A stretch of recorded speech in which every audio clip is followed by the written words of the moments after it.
নমস্কার প্রিয় বন্ধু, রান্নাঘরে আপনাদের সবাইকে স্বাগত। পনির তো অনেক রকমভাবে বানিয়েছেন।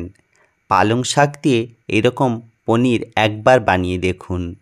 দেখতে যেমন লোভনীয় হয়, খেতে তেমনই টেস্টি হয়। বানানোর পদ্ধতি খুবই সহজ। বাড়িতে থাকা সামান্য কিছু উপকরণ দিয়ে এরকম পনিরের রেসিপিটা একবার বানিয়ে নিন। কালারফুল হয়, ছোট থেকে বড় সবারই খুব পছন্দ হয়। আর অন্য পনিরের মতো নরম তুলতুলেও হয়। তার জন্য এখানে নিয়ে নিয়েছি পালং শাক। এখানে নিয়ে নিয়েছি 500 গ্রাম পালং শাক। পালং শাকের পরিমাণটা পরিবারের সদস্য অনুযায়ী বাড়িয়ে কমিয়ে নিতে পারেন। এখানে পালং শাকের পরিমাণটা একটু বেশি পরিমাণেই লাগে। এবার এটাকে আমি ভালো করে কেটে ধুয়ে পরিষ্কার করে নিয়েছি। একটি মিক্সার গ্রাইন্ডারের মধ্যে ধুয়ে রাখা পালং শাকগুলো আমি দিয়ে দিলাম। এবার এর মধ্যে দিয়ে দিলাম 3টে কাঁচা লঙ্কা এবং অল্প একটু আদা দিয়ে একদম মিহি করে পেস্ট করে নিচ্ছি। চাইলেই বন্ধুরা পালং শাকগুলো একটু গরম জলে সেদ্ধ করে নিতে পারেন, তাহলে কিন্তু কালারটা আরও সুন্দর আসে। এবার এই পেস্টটা আমি একটি বোলের মধ্যে ঢেলে নিলাম। দেখুন কালারটা কত সুন্দর হয়েছে। এবার এর মধ্যে আমি মিশিয়ে নিচ্ছি স্বাদমতো লবণ এবং কিছু গুঁড়ো মশলা।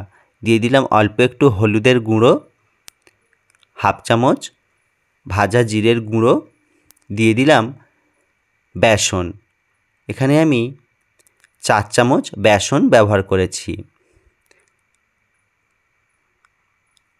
এবার এর মধ্যে আমি দিয়ে দিলাম সামান্য পরিমাণ চিনি এবং 1 চামচ গুঁড়ো দুধ। গুঁড়ো দুধটা দিলে কিন্তু এর টেস্টটা খুব ভালো হয়।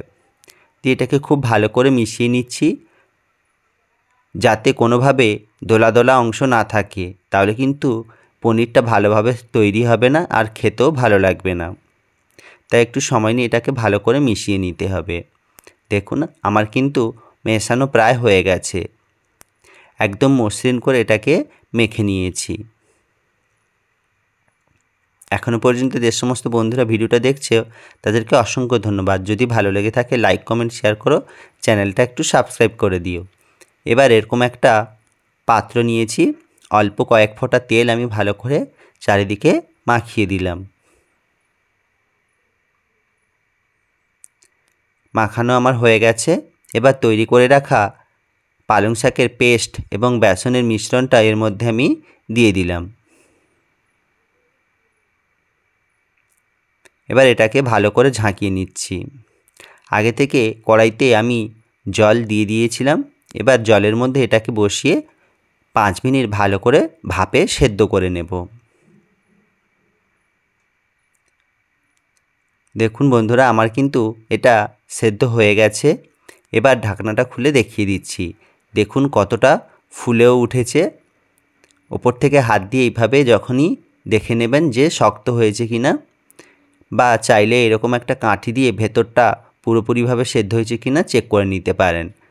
এভাবে কাঠিটা দিলেই দেখবেন গায়ে কিছু লেগে আসবে না, তাহলে বুঝবেন এটা হয়ে গেছে। এটাকে নামিয়ে অবশ্যই কিন্তু ঠান্ডা করে নিতে হবে। আমি এটাকে ঠান্ডা করে নিয়েছি। এবার একটা ছুরি দিয়ে সাইডটা ভালো করে একটু ছাড়িয়ে দিলাম, যাতে খুব সহজে এটা বেরিয়ে আসে। এবার এটাকে আমি একটি প্লেটের মধ্যে উল্টে দিলাম। দেখুন কত সহজেই এটা বেরিয়ে এসেছে আর কত সুন্দরভাবে একদম শক্ত হয়ে গেছে। এবার ছুরি দিয়ে ছোট ছোট করে পনিরের আকৃতি করে আমি এটা কেটে নিচ্ছি। দেখুন ছুরিতে কিন্তু একদমই লেগে আসছে না, কতটা পারফেক্ট হয়েছে দেখলেই বুঝতে পারবেন।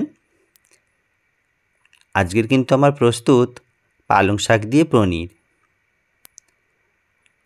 আপনারা চাইলে এটা খুব সহজে বানিয়ে নিতে পারেন। নিরামিষ কিংবা আমিষভাবেও এটাকে রান্না করতে পারেন, কিংবা 5 থেকে 6 দিন ফ্রিজে এটাকে স্টোরও করে রাখতে পারেন।